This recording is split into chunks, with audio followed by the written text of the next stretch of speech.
حضور اکرم صلی اللہ علیہ وآلہ وسلم کا ارشاد ہے، تمام اعمال کا دار و مدار نیت پر ہے، اور ہر عمل کا نتیجہ ہر انسان کو اس کی نیت کے مطابق ہی ملے گا۔ پس جس کی ہجرت دولت دنیا حاصل کرنے کے لیے ہو یا کسی عورت سے شادی کی غرض سے ہو، پس اس کی ہجرت انہی چیزوں کے لیے ہوگی جن کے حاصل کرنے کی نیت سے اس نے ہجرت کی۔ صحیح بخاری حدیث نمبر 1۔ حضور اکرم صلی اللہ علیہ وآلہ وسلم نے فرمایا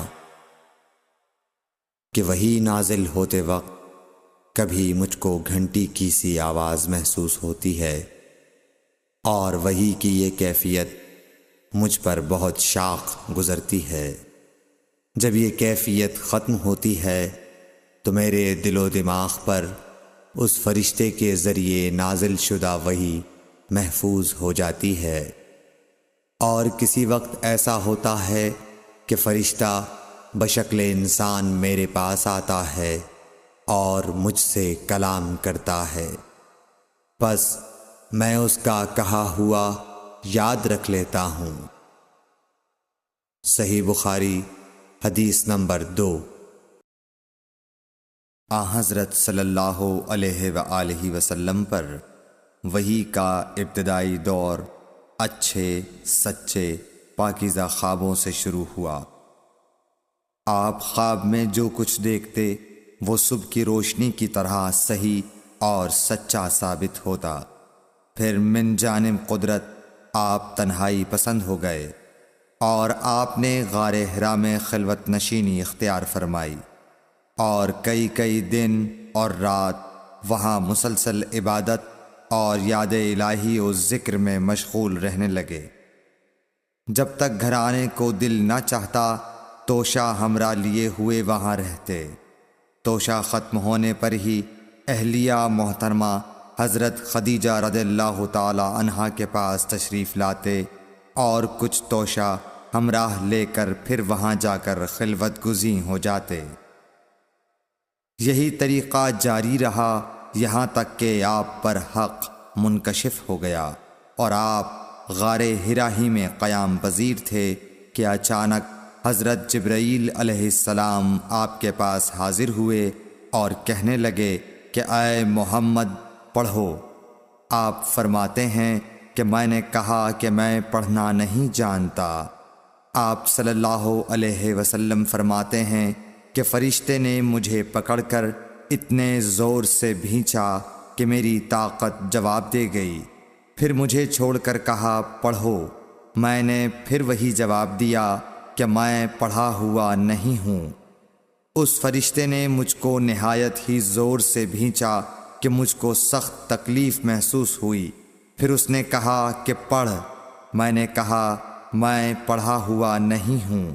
فرشتے نے تیسری بار مجھ کو پکڑا اور تیسری مرتبہ پھر مجھ کو بھینچا، پھر مجھے چھوڑ دیا اور کہنے لگا کہ پڑھو اپنے رب کے نام کی مدد سے جس نے پیدا کیا اور انسان کو خون کی پھٹکی سے بنایا۔ پڑھو اور آپ کا رب بہت ہی مہربانیاں کرنے والا ہے۔ پس یہی آیتیں آپ حضرت جبرائیل علیہ السلام سے سن کر اس حال میں غار حرا سے واپس ہوئے کہ آپ کا دل اس انوکھے واقعے سے کانپ رہا تھا۔ آپ حضرت خدیجہ کے ہاں تشریف لائے اور فرمایا کہ مجھے کمبل اوڑھا دو، مجھے کمبل اوڑھا دو۔ لوگوں نے آپ کو کمبل اوڑھا دیا۔ جب آپ کا ڈر جاتا رہا تو آپ نے اپنی زوجہ محترمہ حضرت خدیجہ رضی اللہ تعالی عنہا کو تفصیل کے ساتھ یہ واقعہ سنایا، اور فرمانے لگے کہ مجھ کو اب اپنی جان کا خوف ہو گیا ہے۔ آپ کی اہلیہ محترمہ حضرت خدیجہ رضی اللہ تعالی عنہا نے آپ کی ڈھارس بندھائی اور کہا کہ آپ کا خیال صحیح نہیں ہے۔ اللہ کی قسم آپ کو اللہ کبھی رسوا نہیں کرے گا۔ آپ تو اخلاق فاضلہ کے مالک ہیں۔ آپ تو کنبہ پرور ہیں، بے کسوں کا بوجھ اپنے سر پر رکھتے ہیں، مفلسوں کے لیے آپ کماتے ہیں، مہمان نوازی میں آپ بے مثال ہیں، اور مشکل وقت میں آپ امر حق کا ساتھ دیتے ہیں۔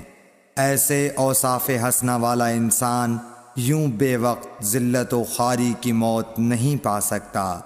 پھر مزید تسلی کے لیے حضرت خدیجہ رضی اللہ تعالی عنہا آپ کو ورقہ بن نوفل کے پاس لے گئیں، جو ان کے چچا زاد بھائی تھے اور زمانہ جاہلیت میں نصرانی مذہب اختیار کر چکے تھے اور عبرانی زبان کے کاتب تھے۔ چنانچہ انجیل کو بھی حسب منشائے خداوندی عبرانی زبان میں لکھا کرتے تھے۔ انجیل سریانی زبان میں نازل ہوئی تھی، پھر اس کا ترجمہ عبرانی زبان میں ہوا۔ ورقہ اسی کو لکھتے تھے۔ وہ بہت بوڑھے ہو گئے تھے، یہاں تک کہ ان کی بینائی بھی رخصت ہو چکی تھی۔ حضرت خدیجہ رضی اللہ تعالی عنہا نے ان کے سامنے آپ کے حالات بیان کیے اور کہا کہ اے چچا زاد بھائی، اپنے بھتیجے محمد صلی اللہ علیہ وسلم کی زبانی ذرا ان کی کیفیت سن لیجئے۔ وہ بولے کہ بھتیجے، آپ نے جو کچھ دیکھا ہے اس کی تفصیل سناؤ۔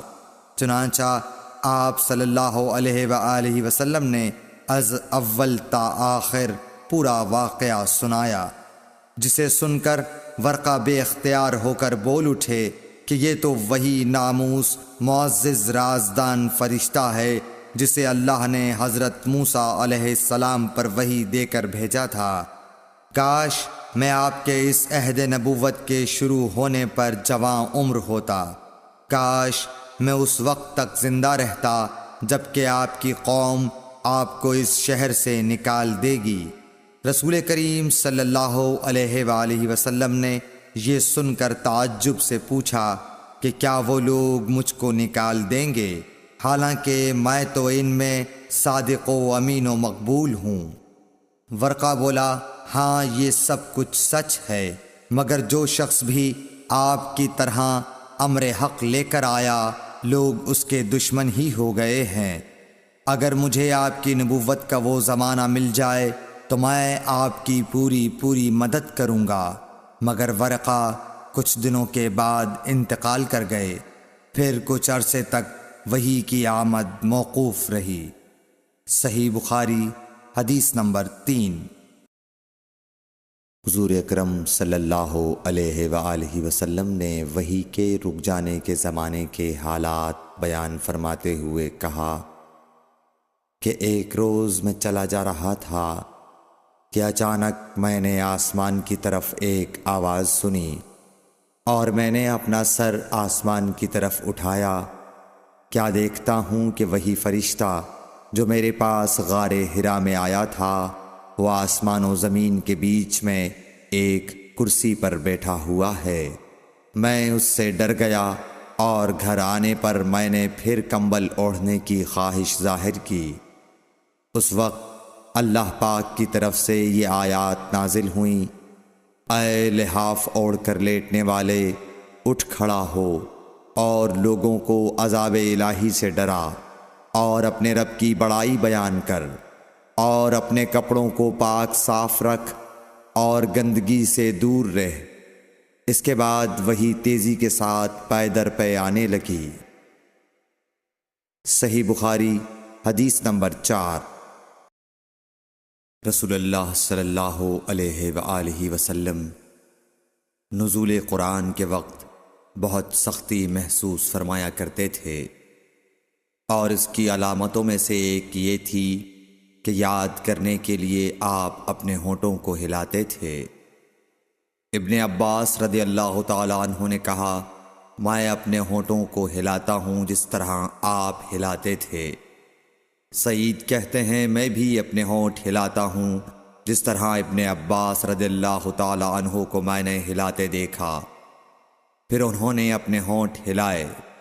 ابن عباس رضی اللہ تعالی عنہ نے کہا، پھر یہ آیت اتری کہ اے محمد، قرآن کو جلد جلد یاد کرنے کے لیے اپنی زبان نہ ہلاؤ، اس کا جمع کر دینا اور پڑھا دینا ہمارا ذمہ ہے۔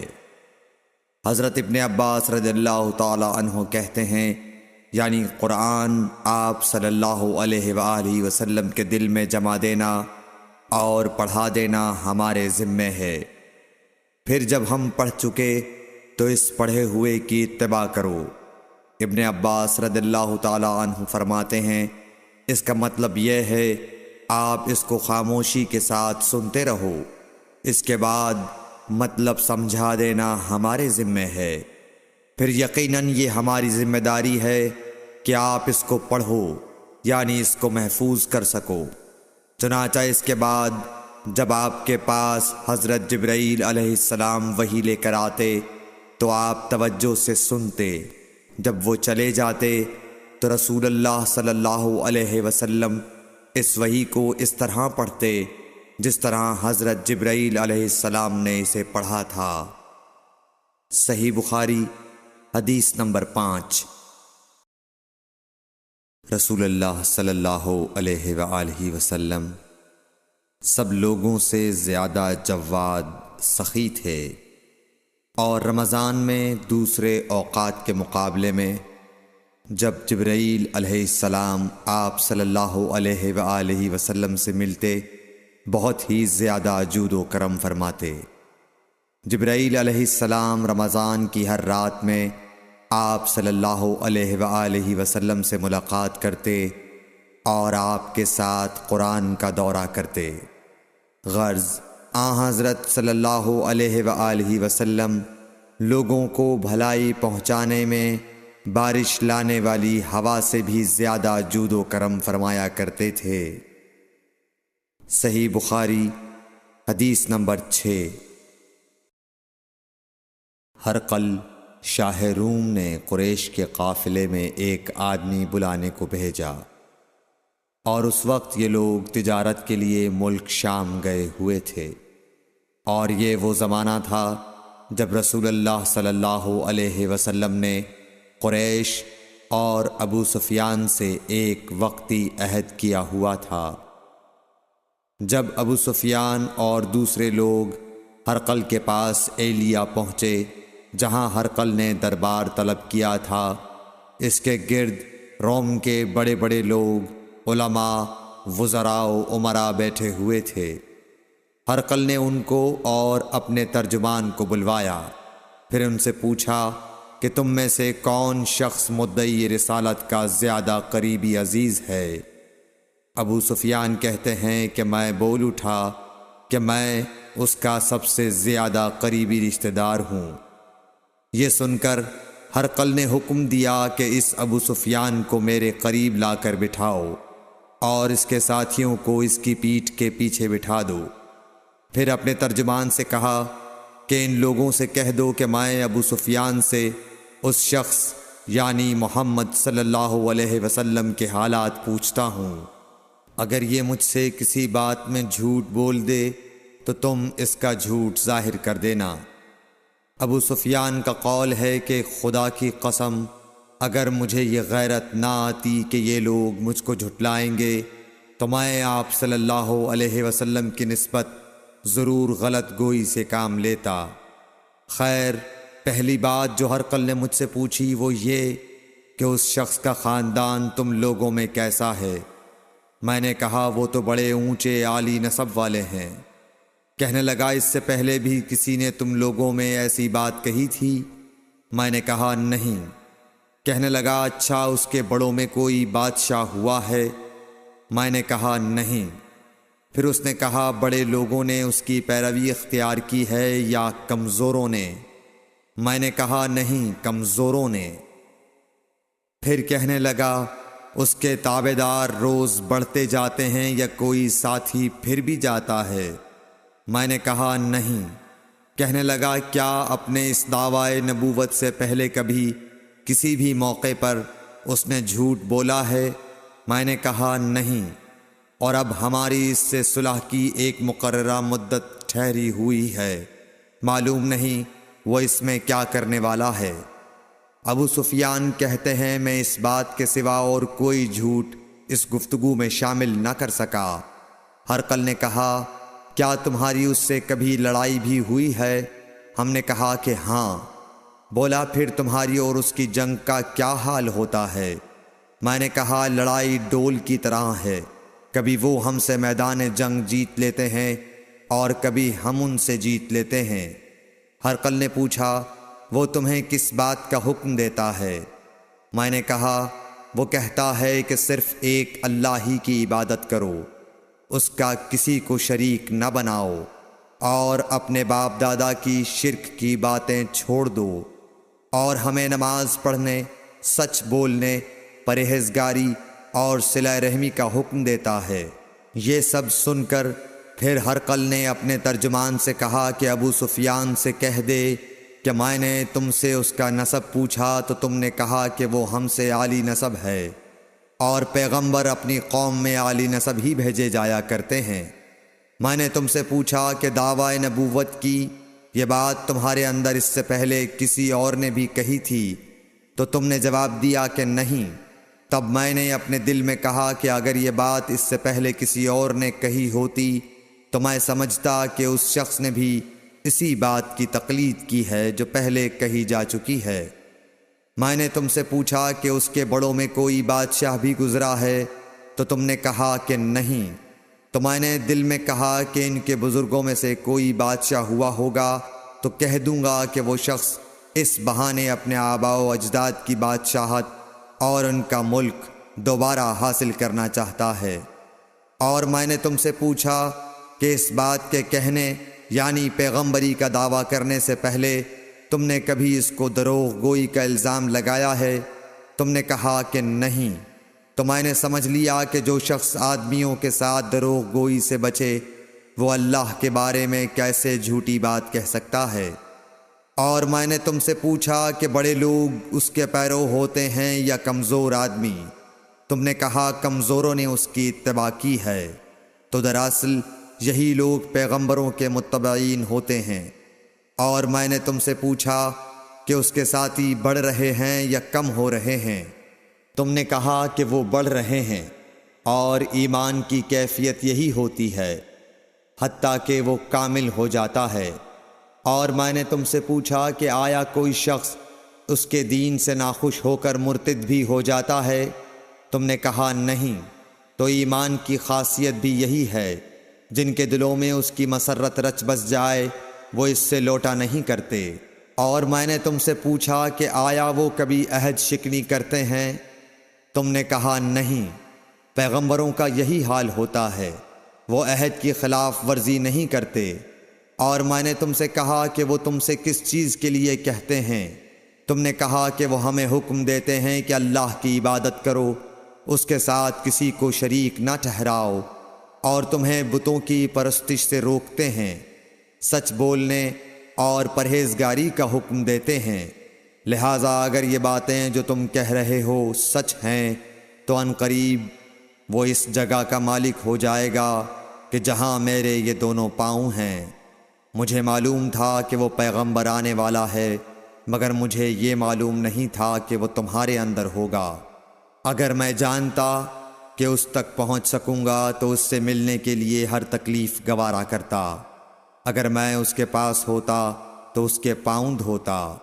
ہرقل نے رسول اللہ صلی اللہ علیہ وسلم کا وہ خط منگایا جو آپ نے وہیہ کلبی رضی اللہ تعالیٰ عنہ کے ذریعے حاکم بصرہ کے پاس بھیجا تھا، اور اس نے وہ ہرقل کے پاس بھیج دیا تھا۔ پھر اس کو پڑھا تو اس میں لکھا تھا، اللہ کے نام کے ساتھ جو نہایت مہربان اور رحم والا ہے۔ اللہ کے بندے اور اس کے پیغمبر محمد صلی اللہ علیہ وسلم کی طرف سے یہ خط ہے شاہ روم کے لیے۔ اس شخص پر سلام ہو جو ہدایت کی پیروی کرے۔ اس کے بعد میں آپ کے سامنے دعوت اسلام پیش کرتا ہوں۔ اگر آپ اسلام لے آئیں گے تو دین و دنیا میں سلامتی نصیب ہوگی، اللہ آپ کو دوہرا ثواب دے گا، اور اگر آپ میری دعوت سے روگردانی کریں گے تو آپ کی رعایا کا گناہ بھی آپ ہی پر ہوگا۔ اور اے اہل کتاب، ایک ایسی بات پر آ جاؤ جو ہمارے اور تمہارے درمیان یکساں ہے، وہ یہ کہ ہم اللہ کے سوا کسی کی عبادت نہ کریں اور کسی کو اس کا شریک نہ ٹھہرائیں، اور نہ ہم میں سے کوئی کسی کو خدا کے سوا اپنا رب بنائے۔ پھر اگر وہ اہل کتاب اس کتاب سے منہ پھیر لیں تو مسلمانوں، تم ان سے کہہ دو کہ تم مانو یا نہ مانو، ہم ایک خدا کے اطاعت گزار ہیں۔ ابو سفیان کہتے ہیں، جب ہرقل نے جو کچھ کہنا تھا کہہ دیا اور خط پڑھ کر فارغ ہوا تو اس کے ارد گرد بہت شور و غوغا ہوا، بہت سی آوازیں اٹھیں اور ہمیں باہر نکال دیا گیا۔ تب میں نے اپنے ساتھیوں سے کہا کہ ابو کبشہ کے بیٹے حضرت صلی اللہ علیہ وسلم کا معاملہ تو بہت بڑھ گیا، دیکھو تو اس سے بنی اصفر روم کا بادشاہ بھی ڈرتا ہے۔ مجھے اس وقت سے اس بات کا یقین ہو گیا کہ حضور صلی اللہ علیہ وسلم ان قریب غالب ہو کر رہیں گے، حتیٰ کہ اللہ نے مجھے مسلمان کر دیا۔ راوی کا بیان ہے کہ ابن ناطور ایلیا کا حاکم ہرقل کا مصاحب اور شام کے نصارہ کا لاٹ پادری بیان کرتا تھا کہ ہرقل جب ایلیا آیا ایک دن صبح کو پریشان اٹھا تو اس کے درباریوں نے دریافت کیا کہ آج ہم آپ کی حالت بدلی ہوئی پاتے ہیں، کیا وجہ ہے؟ ابن ناطور کا بیان ہے کہ ہرقل نجومی تھا، علم نجوم میں وہ پوری مہارت رکھتا تھا۔ اس نے اپنے ہم نشینوں کو بتایا کہ میں نے آج رات ستاروں پر نظر ڈالی تو دیکھا کہ ختنہ کرنے والوں کا بادشاہ ہمارے ملک پر غالب آ گیا ہے۔ بھلا اس زمانے میں کون لوگ ختنہ کرتے ہیں؟ انہوں نے کہا کہ یہود کے سوا کوئی ختنہ نہیں کرتا، سو ان کی وجہ سے پریشان نہ ہوں۔ سلطنت کے تمام شہروں میں یہ حکم لکھ بھیجیے کہ وہاں جتنے یہودی ہوں سب قتل کر دیے جائیں۔ وہ لوگ انہی باتوں میں مشغول تھے کہ ہرقل کے پاس ایک آدمی لایا گیا جسے شاہ غسان نے بھیجا تھا۔ اس نے رسول اللہ صلی اللہ علیہ وسلم کے حالات بیان کیے۔ جب ہرقل نے سارے حالات سن لیے تو کہا کہ جا کر دیکھو وہ ختنہ کیے ہوئے ہے یا نہیں۔ انہوں نے اسے دیکھا تو بتلایا کہ وہ ختنہ کیا ہوا ہے۔ ہرقل نے جب اس شخص سے عرب کے بارے میں پوچھا تو اس نے بتلایا کہ وہ ختنہ کرتے ہیں۔ تب ہرقل نے کہا کہ یہی محمد صلی اللہ علیہ وسلم اس امت کے بادشاہ ہیں جو پیدا ہو چکے ہیں۔ پھر اس نے اپنے ایک دوست کو رومیہ خط لکھا اور وہ بھی علم نجوم میں ہرقل کی طرح ماہر تھا۔ پھر وہاں سے ہرقل حمص چلا گیا، ابھی حمص سے نکلا نہیں تھا کہ اس کے دوست کا خط اس کے جواب میں آ گیا۔ اس کی رائے بھی حضور صلی اللہ علیہ وسلم کے ظہور کے بارے میں ہرقل کے موافق تھی کہ محمد صلی اللہ علیہ وسلم واقعی پیغمبر ہیں۔ اس کے بعد ہرقل نے روم کے بڑے آدمیوں کو اپنے حمص کے محل میں طلب کیا اور اس کے حکم سے محل کے دروازے بند کر لیے گئے۔ پھر وہ اپنے خاص محل سے باہر آیا اور کہا، اے روم والو، کیا ہدایت اور کامیابی میں کچھ حصہ تمہارے لیے بھی ہے؟ اگر تم اپنی سلطنت کی بقا چاہتے ہو تو پھر اس نبی صلی اللہ علیہ وسلم کی بیعت کر لو اور مسلمان ہو جاؤ۔ یہ سننا تھا کہ پھر لوگ وحشی گدھوں کی طرح دروازوں کی طرف دوڑے، مگر انہیں بند پایا۔ آخر جب ہرقل نے اس بات سے ان کی یہ نفرت دیکھی اور ان کے ایمان لانے سے مایوس ہو گیا تو کہنے لگا کہ ان لوگوں کو میرے پاس لاؤ۔ جب وہ دوبارہ آئے تو اس نے کہا، میں نے جو بات کہی تھی اس سے تمہاری دینی پختگی کی آزمائش مقصود تھی، سو وہ میں نے دیکھ لی۔ تب یہ بات سن کر وہ سب کے سب اس کے سامنے سجدے میں گر پڑے اور اس سے خوش ہو گئے۔ بالآخر ہرقل کی آخری حالت یہی رہی۔ صحیح بخاری حدیث نمبر 7۔ رسول اللہ صلی اللہ علیہ وسلم نے فرمایا، اسلام کی بنیاد 5 چیزوں پر قائم کی گئی ہے۔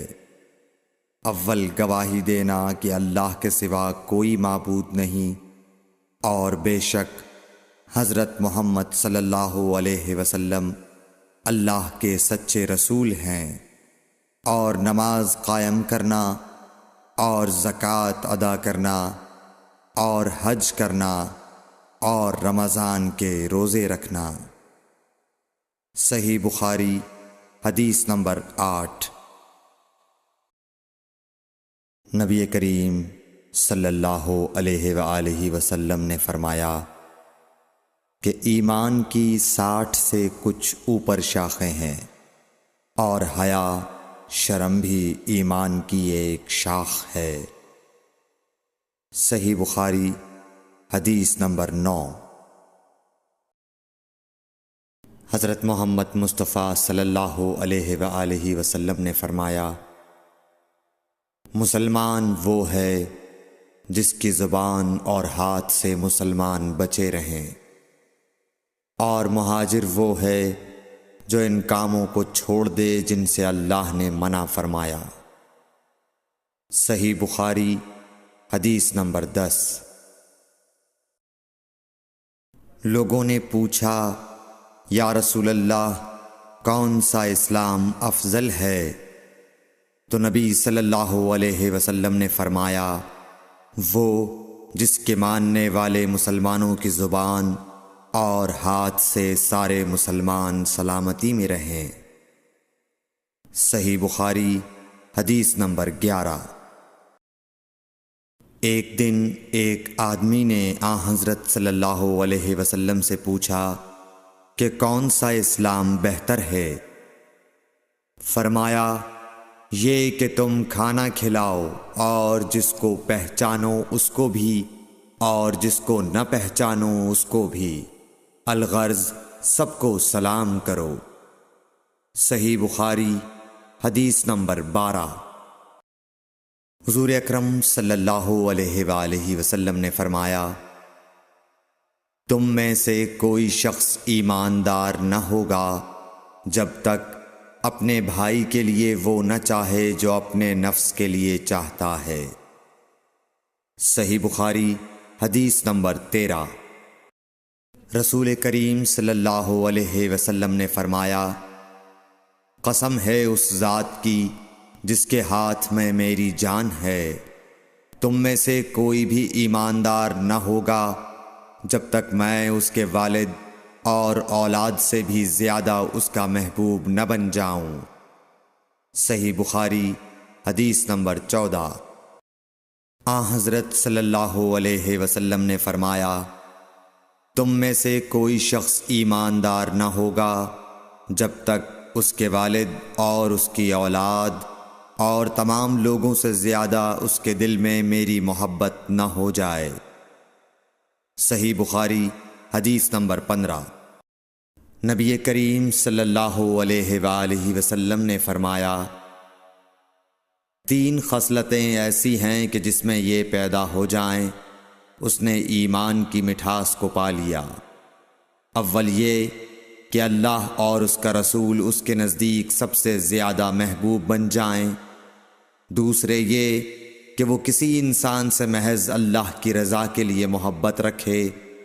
تیسرے یہ کہ وہ کفر میں واپس لوٹنے کو ایسا برا جانے جیسا کہ آگ میں ڈالے جانے کو برا جانتا ہے۔ صحیح بخاری حدیث نمبر 16۔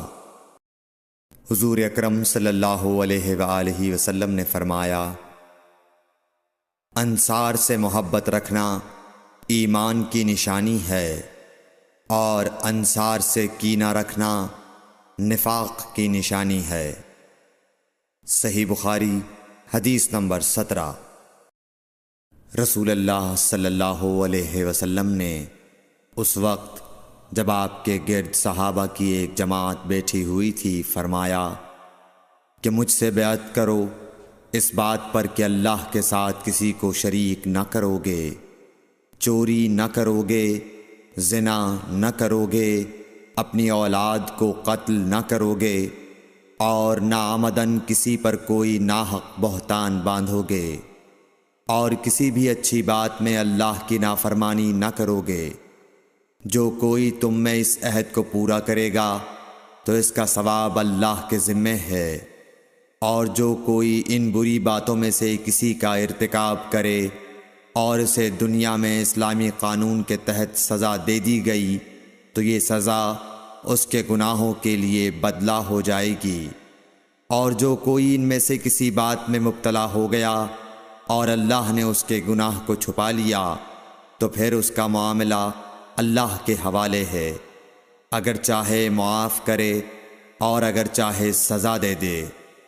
عبادہ کہتے ہیں کہ پھر ہم سب نے ان سب باتوں پر آپ صلی اللہ علیہ وسلم سے بیعت کر لی۔ صحیح بخاری حدیث نمبر 18۔ رسول اللہ صلی اللہ علیہ وسلم نے فرمایا، وہ وقت قریب ہے جب مسلمان کا سب سے عمدہ مال اس کی بکریاں ہوں گی، جن کے پیچھے وہ پہاڑوں کی چوٹیوں اور برساتی وادیوں میں اپنے دین کو بچانے کے لیے بھاگ جائے گا۔ صحیح بخاری حدیث نمبر 19۔ رسول اللہ صلی اللہ علیہ وسلم کسی کام کا حکم دیتے تو وہ ایسا ہی کام ہوتا جس کے کرنے کی لوگوں میں طاقت ہوتی۔ اس پر صحابہ کرام نے عرض کیا کہ یا رسول اللہ، ہم لوگ تو آپ جیسے نہیں ہیں، آپ تو معصوم ہیں اور آپ کی اللہ پاک نے اگلی پچھلی سب لغزشیں معاف فرما دی ہیں، اس لیے ہمیں اپنے سے کچھ زیادہ عبادت کرنے کا حکم فرمائیے۔ یہ سن کر آپ ناراض ہوئے، حتیٰ کہ خفگی آپ کے چہرہ مبارک سے ظاہر ہونے لگی۔ پھر فرمایا کہ بے شک میں تم سب سے زیادہ اللہ سے ڈرتا ہوں اور تم سب سے زیادہ اسے جانتا ہوں، پس تم مجھ سے بڑھ کر عبادت نہیں کر سکتے۔ صحیح بخاری حدیث نمبر 20۔ حضور اکرم صلی اللہ علیہ وآلہ وسلم نے ارشاد فرمایا، جس شخص میں یہ 3 باتیں ہوں گی وہ ایمان کا مزہ پالے گا۔ ایک یہ کہ وہ شخص جسے اللہ اور اس کا رسول ان کے ماں سوا سے زیادہ عزیز ہوں، اور دوسرے یہ کہ جو کسی بندے سے محض اللہ ہی کے لیے محبت کرے، اور تیسری بات یہ کہ جسے اللہ نے کفر سے نجات دی ہو، پھر دوبارہ کفر اختیار کرنے کو وہ ایسا برا سمجھے جیسا آگ میں گر جانے کو برا جانتا ہے۔ صحیح بخاری حدیث نمبر 21۔ حضرت محمد مصطفیٰ صلی اللہ علیہ وآلہ وسلم نے فرمایا، جب جنتی جنت میں اور دوزخی دوزخ میں داخل ہو جائیں گے، اللہ پاک فرمائے گا، جس کے دل میں رائی کے دانے کے برابر بھی ایمان ہو، اس کو بھی دوزخ سے نکال لو۔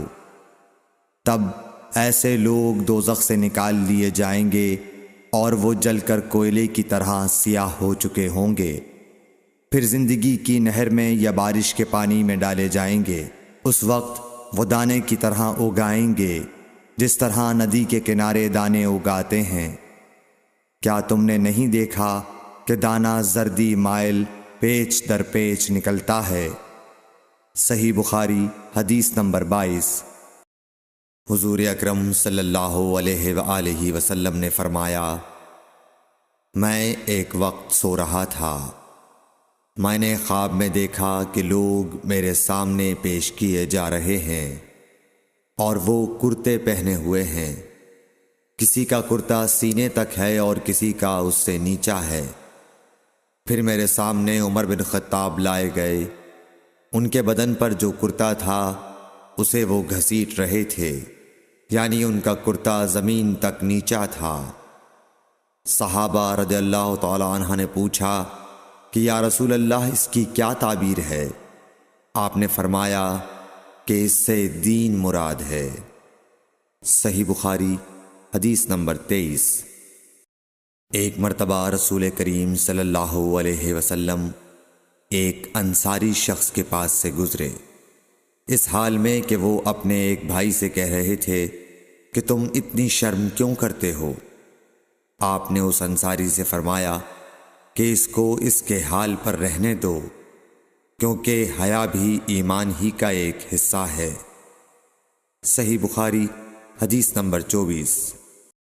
رسول اللہ صلی اللہ علیہ وسلم نے فرمایا، مجھے اللہ کی طرف سے حکم دیا گیا ہے کہ لوگوں سے جنگ کروں، اس وقت تک کہ وہ اس بات کا اقرار کر لیں کہ اللہ کے سوا کوئی معبود نہیں ہے، اور یہ کہ محمد صلی اللہ علیہ وسلم اللہ کے سچے رسول ہیں، اور نماز ادا کرنے لگیں اور زکوٰۃ دیں۔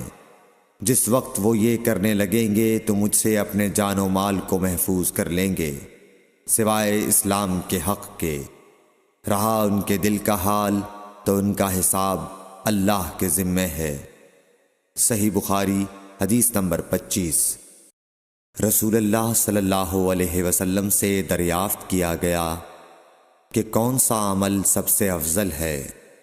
فرمایا اللہ اور اس کے رسول پر ایمان لانا۔ کہا گیا اس کے بعد کون سا؟ آپ نے فرمایا کہ اللہ کی راہ میں جہاد کرنا۔ کہا گیا پھر کیا ہے؟ آپ نے فرمایا حج مبرور۔ صحیح بخاری حدیث نمبر 26۔ رسول اللہ صلی اللہ علیہ وسلم نے چند لوگوں کو کچھ عطیہ دیا اور سعد وہاں موجود تھے۔ وہ کہتے ہیں کہ رسول اللہ صلی اللہ علیہ وسلم نے ان میں سے ایک شخص کو کچھ نہ دیا، حالانکہ وہ ان میں مجھے سب سے زیادہ پسند تھا۔ میں نے کہا حضور آپ نے فلاں کو کچھ نہ دیا، میں اسے مومن گمان کرتا ہوں۔ آپ نے فرمایا مومن یا مسلمان؟ میں تھوڑی دیر چپ رہ کر پھر پہلی بات دہرانے لگا۔ حضور صلی اللہ علیہ وسلم نے بھی دوبارہ وہی جواب دیا۔ پھر آپ نے فرمایا کہ اے سعد، باوجود یہ کہ ایک شخص مجھے زیادہ عزیز ہے، پھر بھی میں اسے نظر انداز کر کے کسی اور دوسرے کو اس خوف کی وجہ سے یہ مال دیتا ہوں کہ وہ اپنی کمزوری کی وجہ سے اسلام سے پھر جائے اور اللہ اسے آگ میں اوندھا ڈال دے۔ صحیح بخاری حدیث نمبر 27۔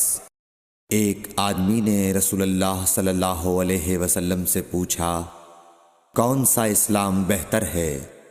آپ صلی اللہ علیہ وسلم نے فرمایا کہ تو کھانا کھلائے اور ہر شخص کو سلام کرے، خواہ اس کو تو جانتا ہو یا نہ جانتا ہو۔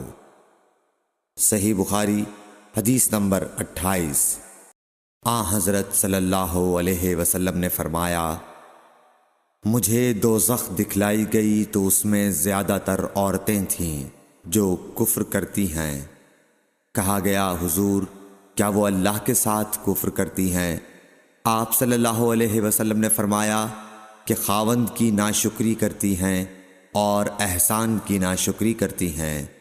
اگر تم عمر بھر ان میں سے کسی کے ساتھ احسان کرتے رہو، پھر تمہاری طرف سے کبھی کوئی ان کے خیال میں ناگواری کی بات ہو جائے تو فوراً کہہ اٹھے گی کہ میں نے کبھی بھی تجھ سے کوئی بھلائی نہیں دیکھی۔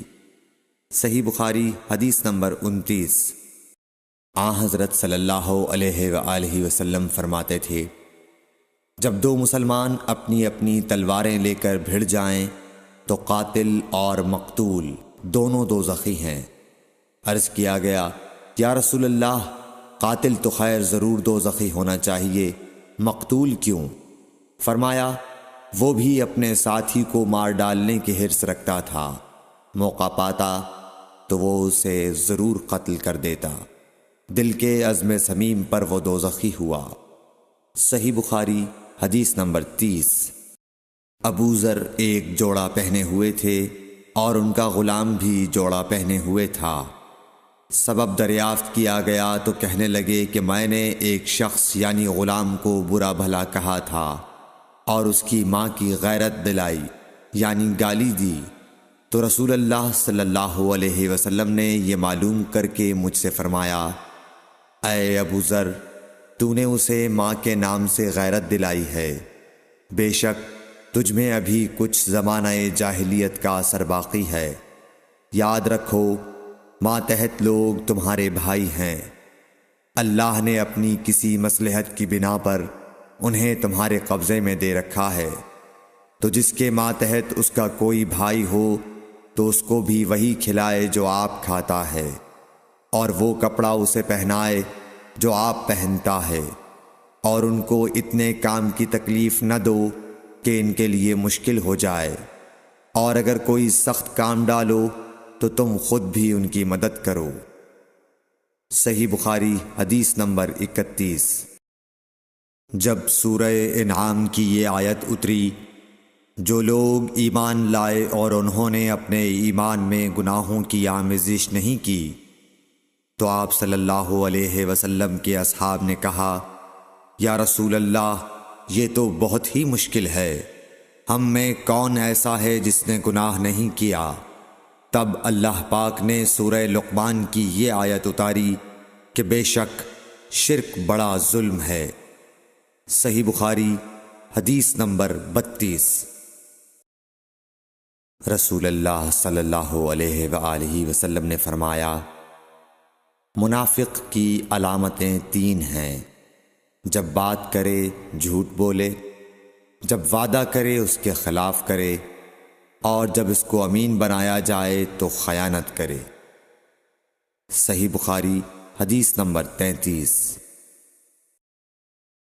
رسول اللہ صلی اللہ علیہ وسلم نے فرمایا کہ 4 عادتیں جس کسی میں ہوں تو وہ خالص منافق ہے، اور جس کسی میں ان 4 میں سے ایک عادت ہو تو وہ بھی نفاق ہی ہے جب تک اسے نہ چھوڑ دے۔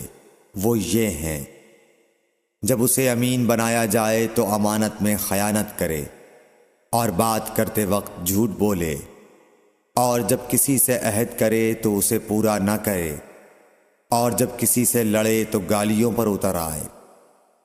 صحیح بخاری حدیث نمبر 34۔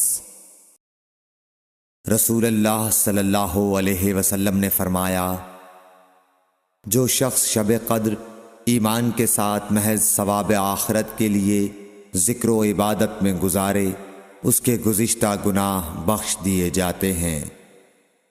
صحیح بخاری حدیث نمبر 35۔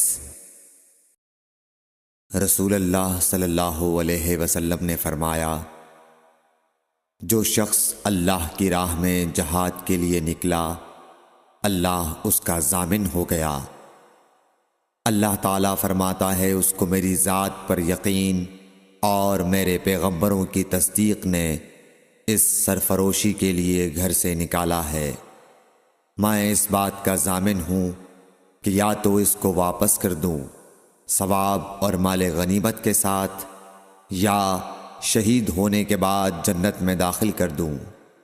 رسول اللہ صلی اللہ علیہ وسلم نے فرمایا، اور اگر میں اپنی امت پر اس کام کو دشوار نہ سمجھتا تو لشکر کا ساتھ نہ چھوڑتا، اور میری خواہش ہے کہ اللہ کی راہ میں مارا جاؤں، پھر زندہ کیا جاؤں، پھر مارا جاؤں، پھر زندہ کیا جاؤں، پھر مارا جاؤں۔ صحیح بخاری حدیث نمبر 36۔ حضرت صلی اللہ علیہ وسلم نے فرمایا، جو کوئی رمضان میں راتوں کو ایمان رکھ کر اور ثواب کے لیے عبادت کرے، اس کے اگلے گناہ بخش دیے جاتے ہیں۔ صحیح بخاری حدیث نمبر 37۔ حضرت صلی اللہ علیہ وسلم نے فرمایا، جس نے رمضان کے روزے ایمان اور خالص نیت کے ساتھ رکھے، اس کے پچھلے گناہ بخش دیے گئے۔ صحیح بخاری حدیث نمبر 38۔ حضرت صلی اللہ علیہ وسلم نے فرمایا، بے شک دین آسان ہے، اور جو شخص دین میں سختی اختیار کرے گا تو دین اس پر غالب آ جائے گا اور اس کی سختی نہ چل سکے گی۔ بس اس لیے اپنے عمل میں پختگی اختیار کرو، اور جہاں تک ممکن ہو میانہ روی برتو، اور خوش ہو جاؤ کہ اس طرز عمل سے تم کو دارین کے فوائد حاصل ہوں گے، اور صبح اور دوپہر اور شام اور کسی قدر رات میں عبادت سے مدد حاصل کرو۔ نماز 5 وقتہ بھی مراد ہو سکتی ہے کہ پابندی سے ادا کرو۔ صحیح بخاری حدیث نمبر 39۔ رسول اللہ صلی اللہ علیہ وسلم جب مدینہ تشریف لائے تو پہلے اپنی نانہال اترے جو انصار تھے، اور وہاں آپ نے 16 یا 17 ماہ بیت المقدس کی طرف منہ کر کے نماز پڑھی، اور آپ کی خواہش تھی کہ آپ کا قبلہ بیت اللہ کی طرف ہو۔ جب بیت اللہ کی طرف نماز پڑھنے کا حکم ہو گیا تو سب سے پہلی نماز جو آپ نے بیت اللہ کی طرف پڑھی عصر کی نماز تھی۔ وہاں آپ صلی اللہ علیہ وسلم کے ساتھ لوگوں نے بھی نماز پڑھی۔ پھر آپ کے ساتھ نماز پڑھنے والوں سے ایک آدمی نکلا اور اس کا مسجد بنی حارثہ کی طرف گزر ہوا تو وہ لوگ رکوع میں تھے۔ وہ بولا کہ میں اللہ کی گواہی دیتا ہوں کہ میں نے رسول اللہ صلی اللہ علیہ وسلم کے ساتھ مکے کی طرف منہ کر کے نماز پڑھی ہے۔ یہ سن کر وہ لوگ اسی حال میں بیت اللہ کی طرف گھوم گئے، اور جب رسول اللہ صلی اللہ علیہ وسلم بیت المقدس کی طرف منہ کر کے نماز پڑھا کرتے تھے، یہودی اور عیسائی خوش ہوتے تھے، مگر جب آپ نے بیت اللہ کی طرف منہ پھیر لیا تو انہیں یہ امر ناگوار ہوا۔ زہیر ایک راوی کہتے ہیں کہ ہم سے ابو اسحاق نے برا سے یہ حدیث بھی نقل کی ہے کہ قبلہ کی تبدیلی سے پہلے کچھ مسلمان انتقال کر چکے تھے، تو ہمیں یہ معلوم نہ ہو سکا کہ ان کی نمازوں کے بارے میں کیا کہیں۔ تب اللہ نے یہ آیت نازل کی، وَمَا كَانَ اللَّهُ لِيُضِيعَ إِيمَانَكُمْ، سورہ بقرہ آیت نمبر 143، صحیح بخاری حدیث نمبر 40۔ حضور اکرم صلی اللہ علیہ وآلہ وسلم نے ارشاد فرمایا کہ جب ایک بندہ مسلمان ہو جائے اور اس کا اسلام عمدہ ہو، یقین و خلوص کے ساتھ ہو، تو اللہ اس کے گناہ کو جو اس نے اس اسلام لانے سے پہلے کیا معاف فرما دیتا ہے، اور اب اس کے بعد کے لیے بدلہ شروع ہو جاتا ہے، یعنی ایک نیکی کے عوض 10 گناہ سے لے کر 700 گناہ تک ثواب، اور ایک برائی کا اسی برائی کے مطابق بدلہ دیا جاتا ہے، مگر یہ کہ اللہ تعالیٰ اس برائی سے بھی درگزر کرے اور اسے بھی معاف فرما دے، یہ بھی اس کے لیے آسان ہے۔ صحیح بخاری حدیث نمبر 41۔ رسول اللہ صلی اللہ علیہ وسلم نے فرمایا کہ تم میں سے کوئی شخص جب اپنے اسلام کو عمدہ بنا لے، یعنی نفاق اور ریا سے پاک کر لے، تو ہر نیک کام جو وہ کرتا ہے اس کے عوض 10 سے لے کر 700 گناہ تک نیکیاں لکھی جاتی ہیں، اور ہر برا کام جو کرتا ہے تو وہ اتنا ہی لکھا جاتا ہے جتنا کہ اس نے کیا ہے۔ صحیح بخاری حدیث نمبر 42۔ رسول اللہ صلی اللہ علیہ وسلم ایک دن حضرت عائشہ رضی اللہ تعالی عنہا کے پاس آئے۔ اس وقت ایک عورت حضرت عائشہ رضی اللہ تعالی عنہا کے پاس بیٹھی تھی۔ آپ صلی اللہ علیہ وسلم نے دریافت کیا، یہ کون ہے؟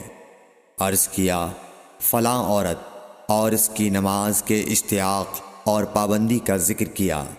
آپ صلی اللہ علیہ وسلم نے فرمایا، ٹھہر جاؤ، سن لو کہ تم پر اتنا ہی عمل واجب ہے جتنے عمل کی تمہارے اندر طاقت ہے۔ اللہ کی قسم، ثواب دینے سے اللہ نہیں اکتاتا، مگر تم عمل کرتے کرتے اکتا جاؤ گے، اور اللہ کو دین کا وہی عمل زیادہ پسند ہے جس کی ہمیشہ پابندی کی جا سکے، اور انسان بغیر اکتائے اسے انجام دے۔ صحیح بخاری حدیث نمبر 43۔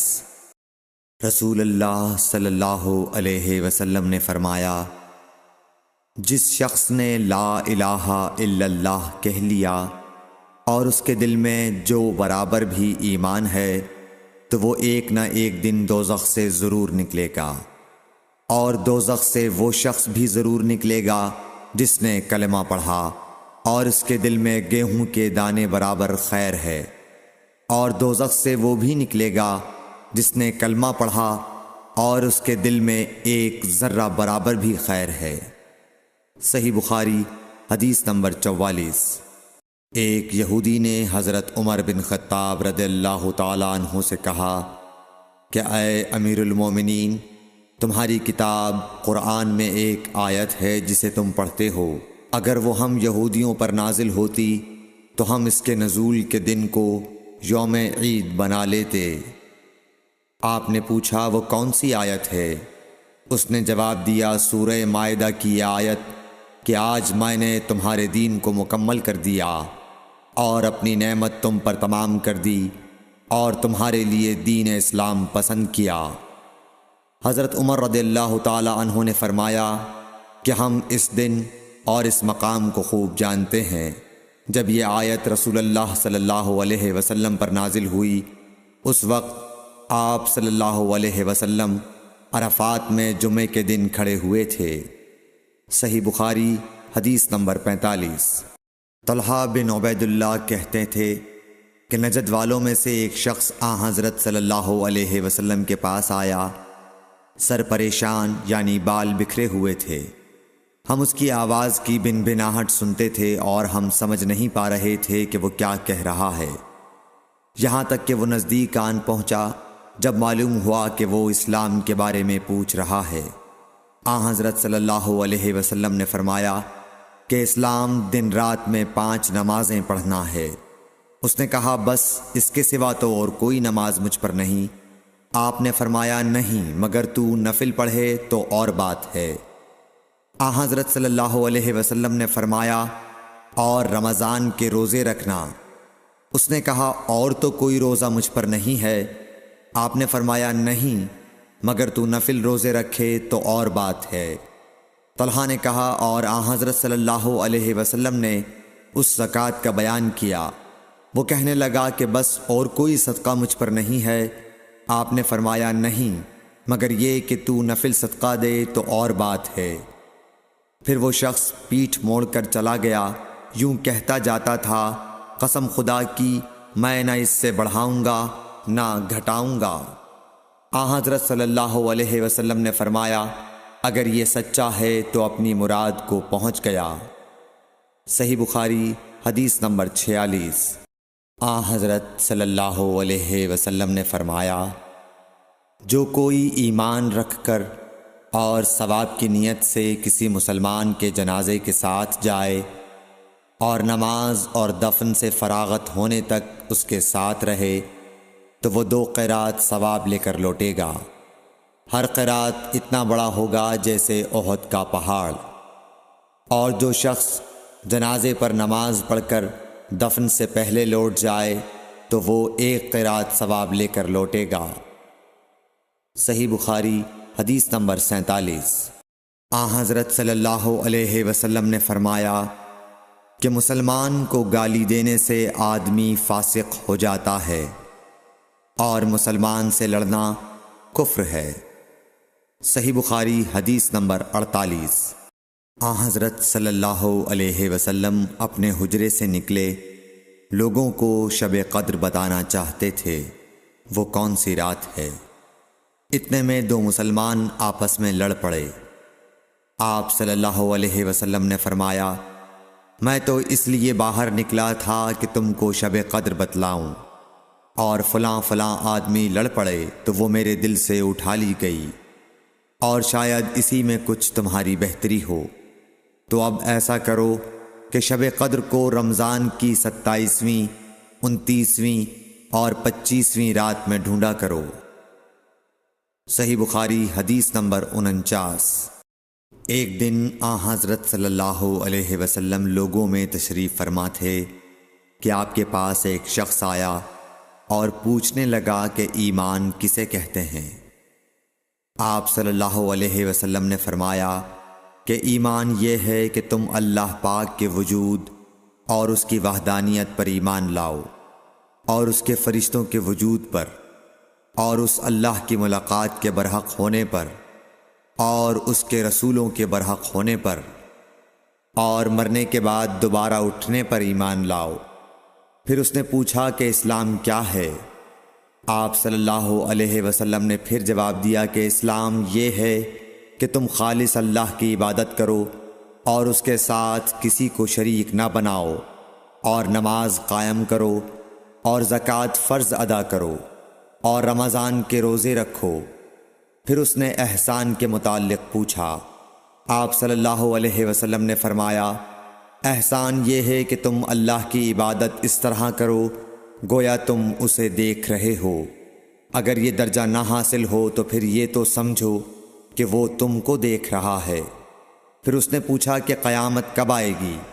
آپ صلی اللہ علیہ وسلم نے فرمایا کہ اس کے بارے میں جواب دینے والا پوچھنے والے سے کچھ زیادہ نہیں جانتا، البتہ میں تمہیں اس کی نشانیاں بتلا سکتا ہوں۔ وہ یہ ہیں کہ جب لونڈی اپنے آقا کو جنے گی اور جب سیاہ اونٹوں کے چرانے والے دیہاتی لوگ ترقی کرتے کرتے مکانات کی تعمیر میں ایک دوسرے سے بازی لے جانے کی کوشش کریں گے، یاد رکھو قیامت کا علم ان 5 چیزوں میں ہے جن کو اللہ کے سوا کوئی نہیں جانتا۔ پھر آپ صلی اللہ علیہ وسلم نے یہ آیت پڑھی کہ اللہ ہی کو قیامت کا علم ہے کہ وہ کب ہوگی۔ پھر وہ پوچھنے والا پیٹھ پھیر کر جانے لگا۔ آپ نے فرمایا کہ اسے واپس بلا کر لاؤ۔ لوگ دوڑ پڑے مگر وہ کہیں نظر نہیں آیا۔ آپ صلی اللہ علیہ وسلم نے فرمایا کہ یہ جبرائیل علیہ السلام تھے جو لوگوں کو ان کا دین سکھانے آئے تھے۔